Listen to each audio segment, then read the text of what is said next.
Java parë e Kreshmes na tregon tunimin e Krishtit në shkret e tjerë. Tunimet gjithmonë vinë në momentet tona të vështira, momentet kur jena keq. Atje vjen tunimi me hjek dorë, me braktis, me lanë gjithçka e me udhërzu.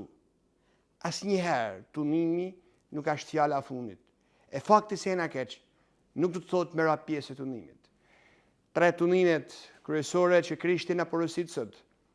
I pari është tunimi i kënaqësisë së trupit. Nuk vjen lumturia vetëm prej kënaqësisë së trupit, vetëm prej atyne instinkteve fiziologjike që ka trupi njeriu. Lumturia është diçka shumë më e madhe, është diçka shumë më sublime. Tunimi i dytë është tunimi i raportit me Zotin. Asnjëherë nuk duhet dyshojmë se Krishti është dashni, se Krishti është e vërteta absolute e njeriu. Tunimi i tretë është ai i pushtetit. Pushteti të largon nga realiteti. Pushteti shkatron sepse hub kontaktin nga e vërteta e me të vërtetën. Pushteti ban me shtyp më të vegjëlit, me shtyp nevojtar. Prandaj kujdes për 3 tunimet.